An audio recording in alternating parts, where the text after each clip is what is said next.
Hello बच्चों, आज हम फिर बिलियन पर बात करेंगे। देखिए, बिलियन में हम लोग प्रासरण दाब पर बात कर रहे थे।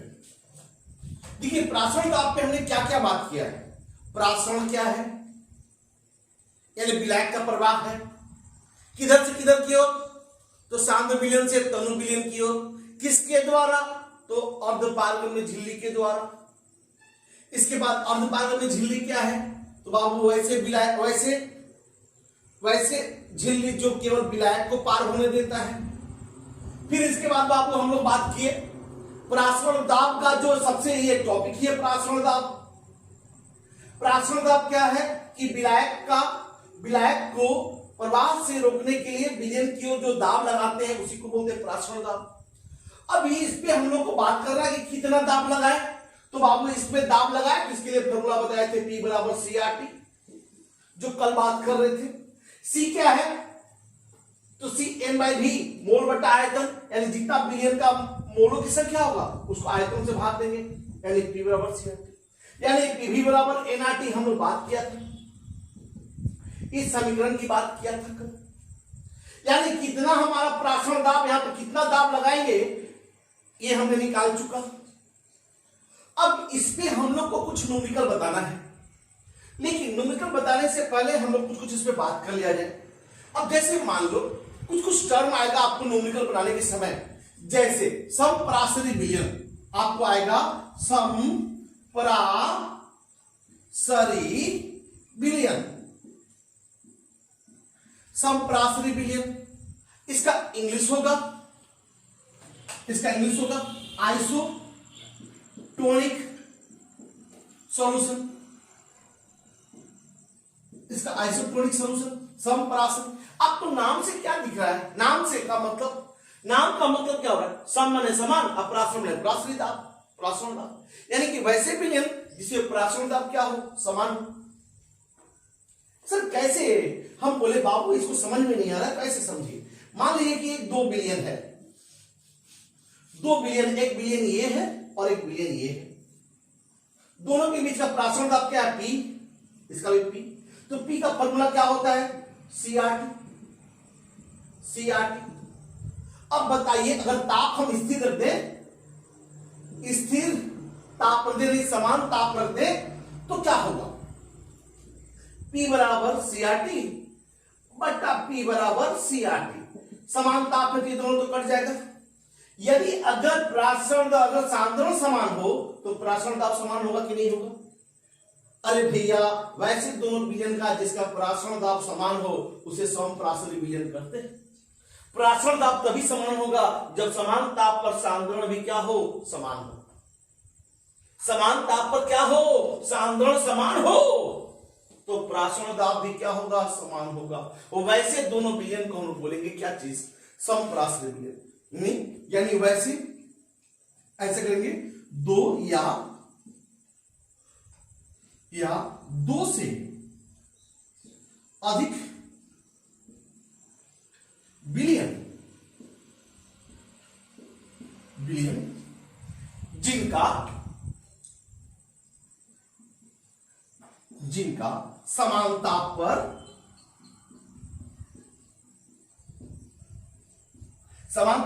प्रासरण दाब समान होगा। और प्रासरण दाब समान हो जाएगा जब आप तो स्थिरांक के बाबू, ताप भी समान हो गया, ये भी तो समान होगा, यानी समान ताप पर प्रासरण दाब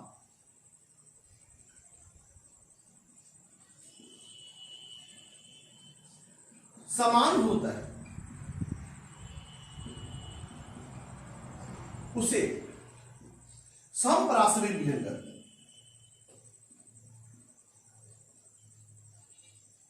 समप्रासरी विलयन कहते हैं। उसे कौन सा विलयन कहते हैं, समप्रासरी विलयन। यानी कि वैसे विलयन जिसमें समान ताप पर प्रासरण दाब क्या हो, समान हो। वैसे विलयन जिसमें प्रासरण दाब क्या हो, समान। इसका मतलब ऐसे बोल सकते हैं, ऐसे विलयन में हम क्या कर सकते हैं कि समान ताप पर सांद्रण समान होता है, समान ताप पर सांद्रण क्या होता है, समान होता है। पहले आप इसे नोट कर लो।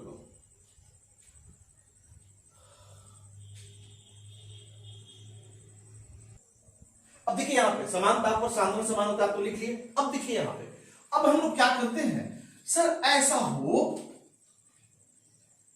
सर दोनों का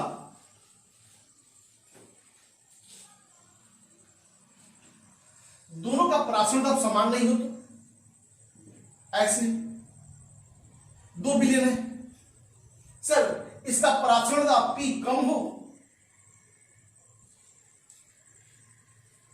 इसका प्राशन दाब P कम हो और इसका प्राशन दाब अधिक हो। अगर बराबर है तो समप्राशनी, बराबर है तो क्या चीज, समप्राशनी। आइसोटोनिक, सर बराबर नहीं हो तो, हम बोले सर बराबर नहीं हो तो क्या होगा, हम बोले बाबू रे या तो कम होगा या तो ज्यादा होगा। अगर कम होगा तो बोलेंगे अल्प प्राशरी विलयन, अल्प प्राशरी विलयन।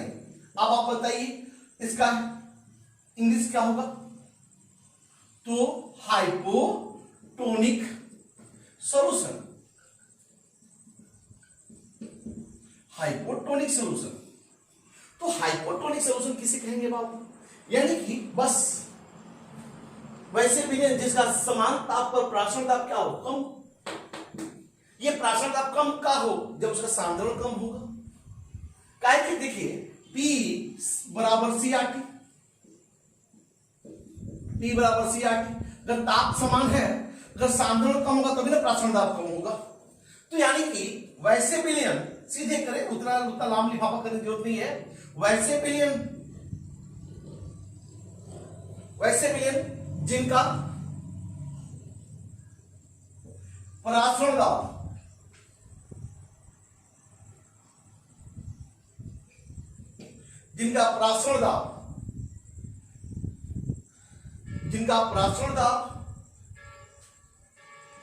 कम ताप पर, सॉरी समान ताप पर समान हो, समान ताप पर कम हो, उसे अल्प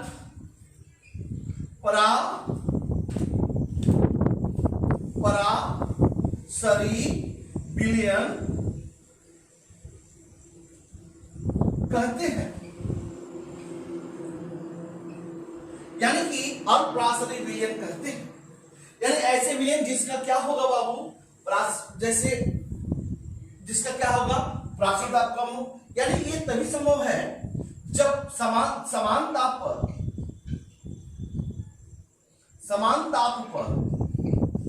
सांद्रण क्या हो, सांद्रण कम हो। अगर सांद्रण कम हो तो अल्प प्राशरी विलयन, अगर सांद्रण ज्यादा हो गया तो, सर सांद्रण कम है तो अल्प बोले, अगर सांद्रण अधिक हो गया तो अधिक, क्या क्या बोलते हैं, अति प्राशरी विलयन, अति प्राशरी विलयन। इसका इंग्लिश क्या हो जाएगा, अति माने अधिक, हाइपरटोनिक सॉल्यूशन। यानी कि हम बोलेंगे क्या चीज, बस वही चीज है वैसे विलयन जिसका प्राशन दाब समान ताप पर अधिक हो, जिसका कम हो तो अल्प प्राशरी, अधिक हो तो अति प्राशरी, या समान हो तो समप्राशरी विलयन। यानी कि हम लोग ऐसे बोल सकते हैं, ऐसे बोल सकते हैं यहां पे वैसे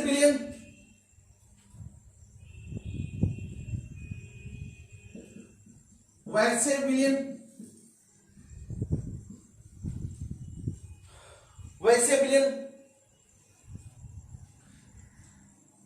जिसका समान ताप पर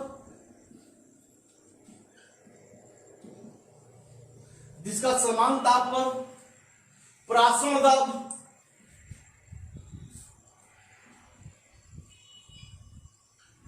समान ताप पर प्राशन दाब क्या होगा, लिखता हूं वैसे विलयन जिसका समान ताप पर प्राशन दाब क्या हो, अधिक हो, उसे समप्राशरी विलयन कहते हैं। हो, उसे अति पराशरी विलयन कहते हैं। अधिक है तो अति, कम है तो अल्प, और बराबर है तो सम, यानी कि समान नहीं हो, क्या हो यहां पे, अधिक होता है। अब तो हम समझते हैं कि आपको समझ में आ गया होगा। अगर प्रासरण दाब अधिक होता है तो अति पराशरी विलयन। दो विलयन का तुलना करना है, दो विलयन का तुलना करना है, तो दो विलयन में से जिसका भी प्रासरण दाब समान ताप अधिक होगा तो अति पराशरी, उसका सांद्रण अधिक होगा। अगर सांद्रण कम होगा तो उसका प्रासरण दाब कम होगा तो उसे अल्प पराशरी, और समान होगा तो सम पराशरी। तो आप इसे पहले नोट कर लो। अब देखिए, अब एक टर्म आता है आपको,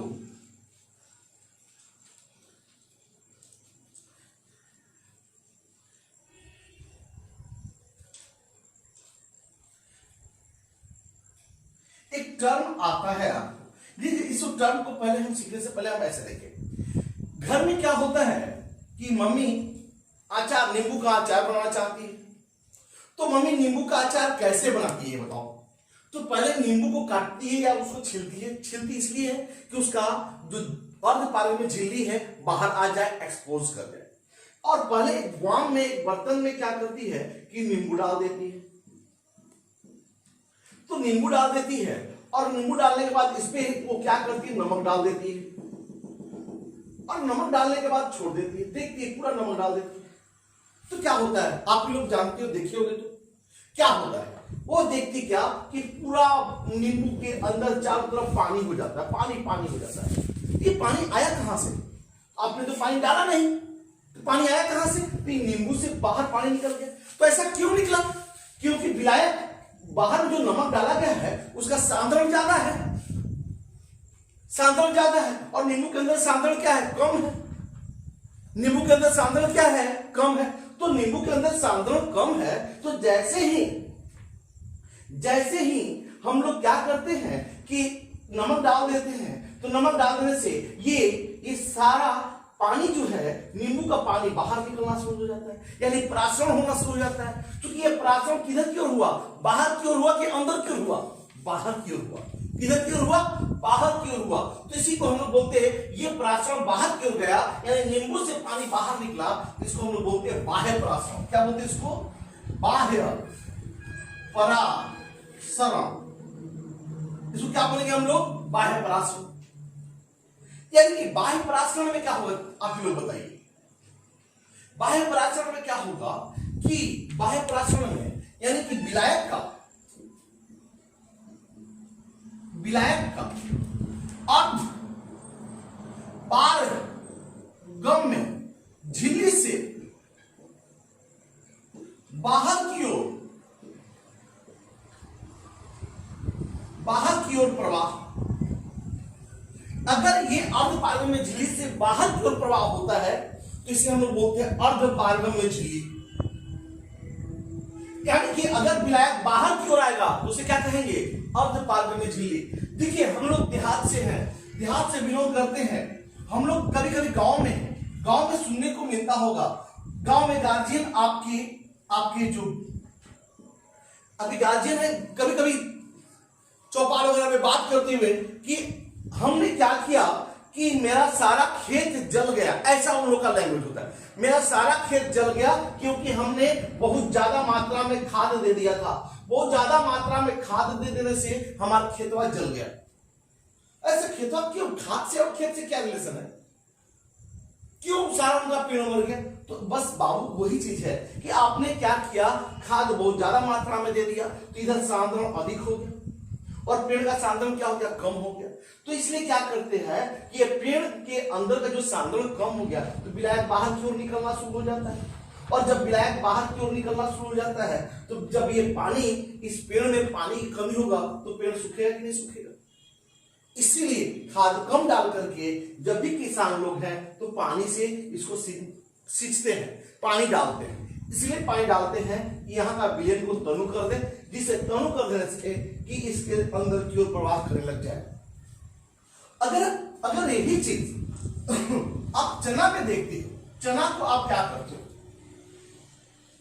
पानी में डालते हो, ये चना बड़ा हो जाता है, सुबह उठ के देखते हो तो बड़ा हो जाता है। ऐसा क्यों? किशमिश को डालते हो तो बड़ा हो जाता है, ऐसा क्यों? तो ऐसा इसलिए क्योंकि वो जो पानी है वो अंदर की ओर प्रवाह कर जाता है।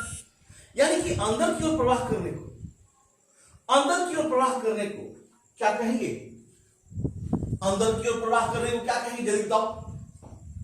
अंदर की ओर प्रवाह करने को हम लोग बोलेंगे क्या चीज?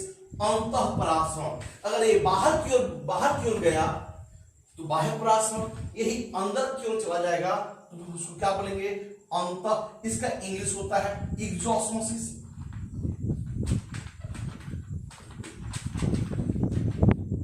और अंतःपरासरण,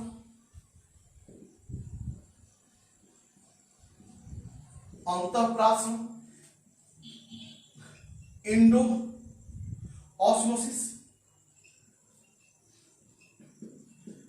अच्छा, इंडो और ऑस्मोसिस अलग अलग भी लिख सकते हो। इंडोऑस्मोसिस यानी किसे कहेंगे? विलायक, विलायक का अर्थ पारगम्य, झिल्ली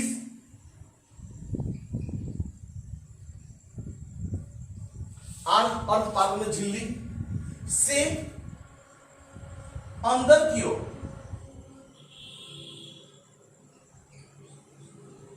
प्रवाह होगा, जो अंदर की ओर प्रवाह होगा उसे हम लोग क्या बोलेंगे? अंतःपरासरण। अगर अंदर की ओर प्रवाह हुआ तो अंतःपरासरण, अगर बाहर की ओर प्रवाह हुआ तो क्या कहेंगे? बाह्य परासरण। अब इसको हम लोग एक प्रयोग के आधार पे देखें। अब देखिए यहां पे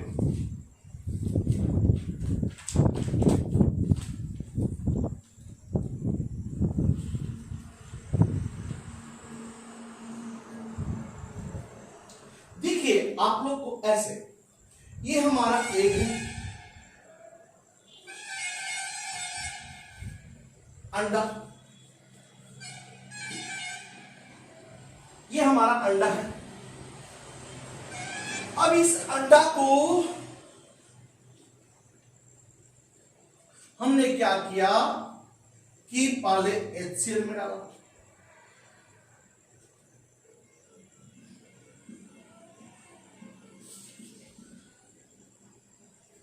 HCl में डाला। अब इस अंडा को HCl में डाला। अब HCl के बाद हमने क्या किया? इसी अंडा को हमने क्या किया कि HCl में डालने से क्या होता है कि HCl और कैल्शियम, की इसका कैल्शियम कार्बोनेट का यहाँ जो हार्डकोर होता है अंडा का, वो बाहर वाला जो छिलका होता है कैल्शियम कार्बोनेट का बना होता है। तो आपस में HCl और कैल्शियम कार्बोनेट रिएक्शन हो करके पोरस हो जाता है, और यानी कि वो हमारा झिल्ली जो है अर्ध में झिल्ली एक्सपोज कर जाए, सामने आ जाए। तो अब हम इसको क्या करेंगे कि NaCl में डाल देंगे। ये एक अंडा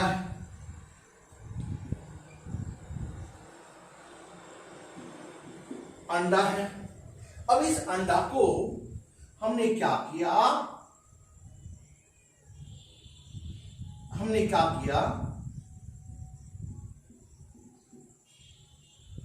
अंडा को NaCl विलयन में डाल दिया, NaCl विलयन में डाला। अब देखिए NaCl विलयन में डाल दिया, NaCl विलयन में डाल दिया। अब देखते क्या है कि ये जैसे ही NaCl विलयन में डालेंगे तो देखेंगे क्या, ये इधर सांद्रण अधिक सांद्रण। आप लोग बताओ, बाहर ज्यादा सांद्रण है और अंदर कम सांद्रण है, तो क्या होगा? आप लोग बताओ क्या होगा? तो क्या होगा? इसमें कम सांद्रण है तो विलायक बाहर की ओर आना शुरू हो जाएगा, और जब विलायक बाहर की ओर आना शुरू हो जाए तो अंडा क्या हो जाएगा? सिकुड़ जाएगा। यानी कि ये हमारा अंडा क्या हो जाएगा? बाह्य परासरण के कारण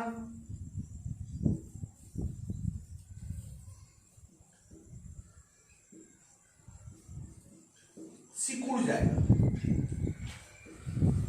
क्या हो जाएगा, सिकुड़ जाएगा, यानी कि ये बाह्य पराश्रय होगी। लेकिन अगर हम इसी अंडा हमने क्या किया, यहां पे HCl में डाला,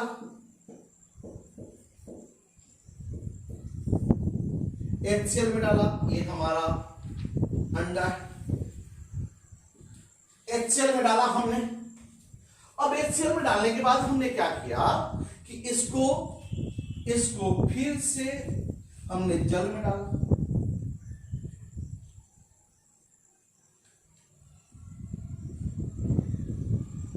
अब बताइए जल में डालेंगे तो क्या होगा, ये जल है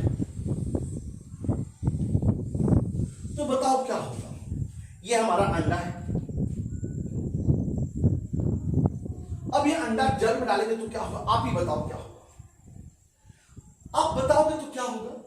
तो चूंकि जल बाहर है, विलायक ज्यादा है, विलायक का सांद्रण कम है, विलयन का सांद्रण कम है, अंदर उसके तुलना में ज्यादा है, तो क्या होगा, ये सारा अंदर की ओर आना शुरू हो जाएगा। अब जब अंदर की ओर शुरू हो जाएगा तो ये अंडा क्या कर जाएगा, फूल जाएगा, और अंडा क्या हो जाएगा, बड़ा हो जाएगा। अंडा यानी कि जल है, ये कम सांद्रण, यानी अंडा क्या कर जाएगा, फूल जाएगा। और ये किसके कारण होगा, तो अंतः परासरण के कारण होगा। किसके कारण होगा, तो अंतः परासरण के कारण। यानी अंडा में कभी अंतः परासरण भी हो सकता है, कभी बाह्य परासरण भी हो सकता है, अंडा सिकुड़ भी सकता है, अंडा फूल भी सकता है। वो किस पर निर्भर करेगा, तो बाहर का सांद्रण पे। अगर बाहर का सांद्रण अधिक है तो सिकुड़ जाएगा, अगर बाहर का सांद्रण कम है तो फूल जाएगा। तो यही चीज है बाबू, बाह्य परासरण और अंतः परासरण। पहले आप इसे नोट करें।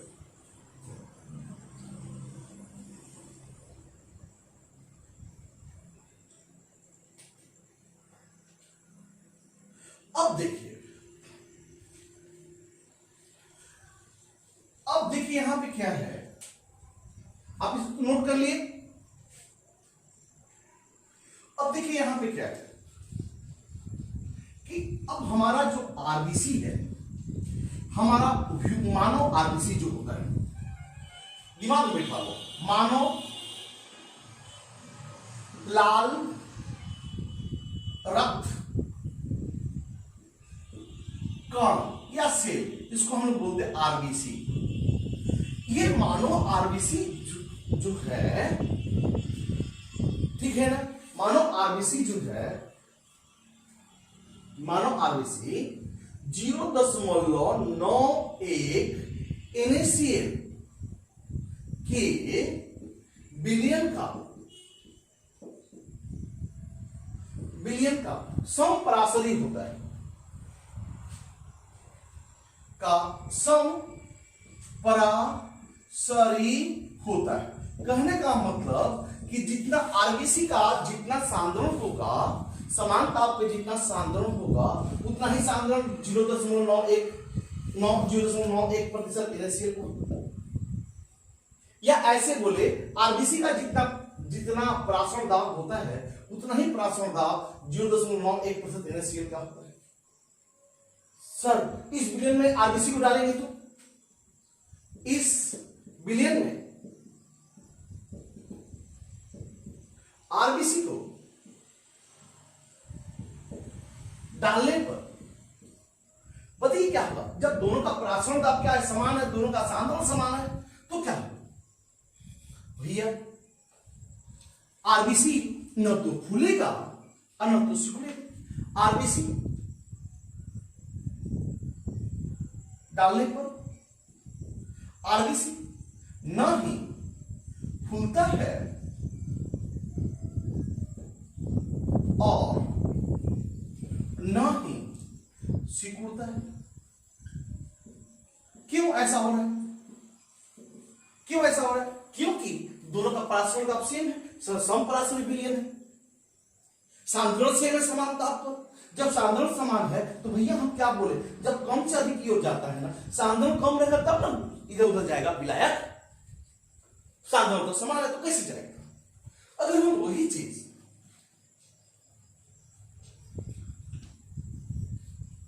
वही चीज अगर ऐसा हो इनिशियल कैपिटल जब 0.91 से कम हो तो, यानी कि यदि यदि इनिशियल का बिलियन 0.91% से कम होकर, यानी कम होगा तो बताओ, यानी कि ये कम होगा, आरबीसी क्या होगा, ज्यादा होगा, यानी ये कम है तो अल्पप्राशनल बिलियन अर्थात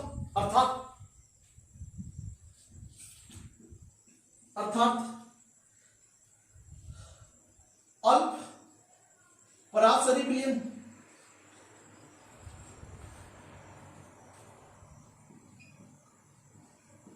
बिलियन होता है तो क्या होगा, तो ये बताओ क्या होगा बाबू, आप लोग बताओ ना, बताओ जल्दी। अल्पप्राशनल बिलियन होगा, यानी कि यहाँ का आरबीसी है ये कम है, इधर से इधर आने की ओर लगेगा, यानी कि आरबीसी फूलना शुरू हो जाएगा और फूलते फूलते एक समय ऐसा है फट जाएगा, फूलते फूलते क्या हो जाएगा, फट जाएगा, अर्थात अल्पप्राशनल बिलियन होता है। इस बिलियन में आरबीसी फूल जाता है तथा फट जाता है, जिसे हीमोलिटिक कहते हैं। हीमोलिटिक कहते हैं, हेमोलाइटिक कहते हैं, इसे कहो चलिए हेमोलाइटिक कहते हैं। यानी कि आपको प्राशनल दाब क्या हो सकता है, अगर अल्पप्राशनल बिलियन है तो फूल जाएगा, तो पहले आप इसे नोट करो, पहले आप इसे नोट करो। अच्छा, अगर ऐसा हो कि अगर उच्च सांद्र कुछ अधिक सांद्रण से अधिक हो तो, यदि यहां पे का सांद्रण करते, ठीक है ना, अगर ऐसा ही हो, अगर ये कम नहीं होकर के अधिक हो जाए तो क्या होगा, यदि NaCl का बिलियन का सांद्रण 0.91% से अधिक होता है,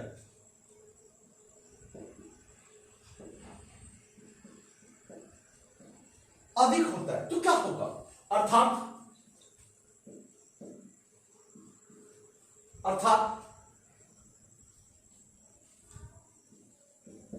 अर्थात जल्दी बताइए, अति प्राशनल बिलियन,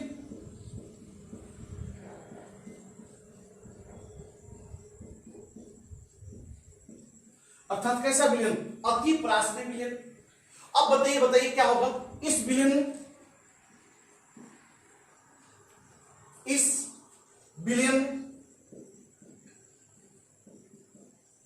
अब पहले आप इसे नोट करो,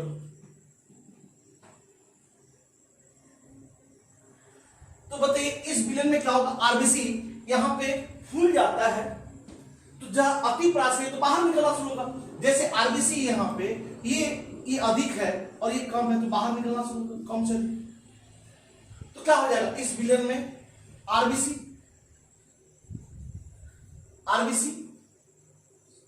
सिकुड़ जाता है,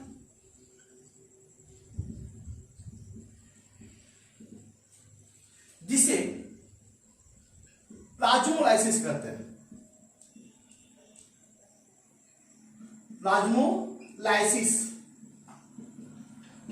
प्लाज्मोलाइसिस कहते हैं। यानी कि प्लाज्मोलाइसिस क्या है, हीमोलाइसिस क्या है, हीमोलिटिक क्या है, आप सब समझ गए होंगे। यानी कि अगर हम इस NaCl के 0.91% बिलियन में डालेंगे ना तो फूलेगा, तो अगर इससे कम में डालेंगे तो फूल जाएगा, इससे अधिक में डालेंगे तो सॉरी यहां खुल जाएगा, यहां पे अधिक पे डालेंगे तो क्या होगा, सिकुड़ जाएगा, बाहर निकलना, अधिक सांद्रण होगा ये तो बाहर की ओर निकलना शुरू हो जाएगा और सिकुड़ जाएगा।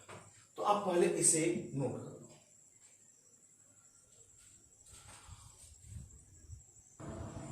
देखिए ये क्वेश्चन, देखिए ये क्वेश्चन एनसीईआरटी का है,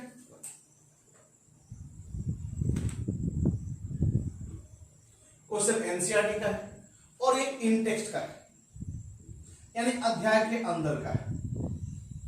बहुत सुंदर क्वेश्चन है, कोई जान नहीं है। देखिए ये क्वेश्चन में दे रहा है कि इतना मोलर द्रव्यमान, यानी कि अपने आप मोलर द्रव्यमान दे दिया, यानी कि विलय का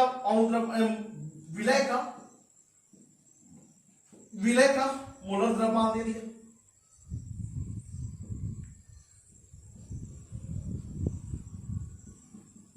हम इसको एम से डिनोट करते हैं, कितना, 1,85,000 ग्राम पर मोल मोलर द्रव्यमान का होता है। अच्छा,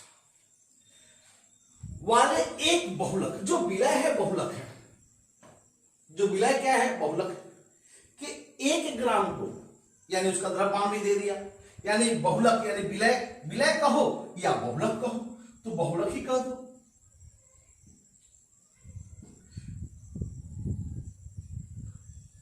बहुलक का द्रव्यमान दे रहा है, क्वेश्चन में ही दे रहा है। कितना दिया द्रव्यमान बाबू, जल्दी बताइए, 1 ग्राम को 37 डिग्री सी पर, अरे वाह, ताप भी दे दिया आपको, यानी कि इसको W से डिनोट कर दो।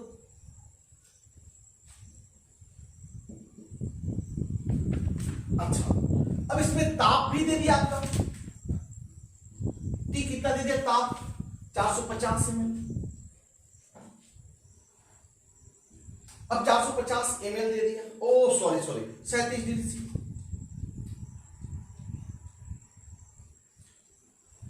अब बताइए 37 डिग्री सी को तो हमको केल्विन में बदलना पड़ेगा, तो केल्विन बदलने के लिए 273 से जोड़ देते हैं, तो 273 और 37 कितना हो जाएगा, 310 केल्विन। बार पहले ही बात कर चुके हैं। अच्छा, जल इतना ml जल में घुलने को, यानी कि आयतन भी दे दिया 450 ml। हमको ml नहीं चाहिए भैया, हमको तो क्या चाहिए, हमको क्या चाहिए, लीटर चाहिए। तो ml को लीटर में बदलने के लिए 1000 से डिवाइड कर दे, तो 0.450 लीटर हो जाएगा। अब बताइए घुलने पर विलयन का प्राशरण दाब पास्कल में निकालिए, यानी कि अब आपसे क्या बोल रहा है यहां पे क्वेश्चन में, प्राशरण दाब, प्राशरण दाब, यानी कि पास्कल में बोल रहा है, पी कर देते पास्कल, यानी कि पी बराबर वाट, यानी क्वेश्चन में ही पास्कल में बोल रहे हैं। खुद तो क्या क्वेश्चन, यानी कि बहुलक का अणु द्रव्यमान दिया हुआ है, उसका 1 ग्राम को 27 डिग्री सी ताप पर इतना आयतन में घुला जाए तो उसका प्राशरण दाब क्या होगा। अब लेकिन प्राशरण दाब क्या होगा, तो इसके लिए तो आपको रे बाबू आप क्या जानते हो, पी बराबर वाट, लेकिन प्राशरण दाब हमको तो आर का भी मान जानना पड़ेगा। जब तक आर का मान नहीं जानेंगे तब तक हम ये मान आर सूत्र लगेगा ही नहीं। तो आर का मान हमको कौन सा चाहिए, तो पास्कल वाला आर का मान चाहिए, पहले भी हम बात कर चुके पिछले लेक्चर में। तो आर का मान कितना होगा, तो पास्कल में होता 8.314 गुने 10 के पावर 3 पास्कल लीटर पर केल्विन पर मोल। अब आप सब कुछ तो जान गए, तो आप आराम से क्वेश्चन को बना सकते हैं। सर कैसे बनाएंगे, तो आप तो पहले आप इसे नोट करो, पहले आप इसे नोट कर लो। जब आप इसे नोट कर लिए तो अब सीधे, अभी सबको जरूरत ही नहीं है, इसका तो कोई जरूरत ही नहीं है, खेला खत्म हो गया इसका, ठीक है। तो अब हम क्या करेंगे कि अब सीधे फॉर्मूला लगा देते हैं। तो आप फॉर्मूला हमको कई बार बोले, P बराबर W/M RT/V हो, तो क्या अब सबका वैल्यू को रख दो, आंसर आ जाएगा। तो कितना कैसे रखेंगे, W दिया हुआ है क्वेश्चन में आपको, कितना ग्राम है, तो 1 ग्राम है, तो 1 ग्राम ले लेंगे। अच्छा, एम कितना दिया हुआ है? तो 1,85,000 क्वेश्चन में ही दिया हुआ है, 1,85,000 ग्राम पर मोल। अच्छा, आर का मान तो इसको तो आपको अपने से रखना पड़ेगा, 8.314 पास गुने 10⁻³ पास्कल लीटर पर केल्विन पर मोल। अच्छा, फिर इसके बाद टी आप जानते हो टी कितना होता है, तो 310 केल्विन दिया हुआ है, टी भी दिया हुआ है 310 केल्विन। अच्छा, अब एम जान गए, भी तो कितना दिया हुआ है, तो भी तो दिया हुआ है भैया 0.450 लीटर। अब सबको गुना भाग कर दीजिए, आंसर आ जाएगा, सबको गुना भाग कर दिए आंसर आ जाएगा। तो क्या किया, तो ग्राम से ग्राम कटा, मोल से मोल कटा, आपको यहां पे लीटर से लीटर कट गया, केल्विन से केल्विन कट गया। अब यहां पे सिर्फ केवल पास्कल बचा, गुना भाग कर लेंगे आंसर आ जाएगा। और जब इसे गुना भाग करेंगे तो इसका आंसर आ जाएगा 30.96 पास्कल। आप इसे घर पे भी गुना भाग कर सकते हो घर पे। तो हम समझते हैं कि आप इसे नोट कर लीजिए, ठीक। इस पे हम लोग कुछ और न्यूमेरिकल अगले लेक्चर में बात करेंगे। और इसके बाद हमारा एक लास्ट टॉपिक बच गया, असमान और द्रव्यमान। तो लास्ट टॉपिक करने के बाद हम लोग का चैप्टर खत्म हो जाएगा। आपको ये वीडियो अच्छा लगे तो शेयर करें, सब्सक्राइब करें। Thank you.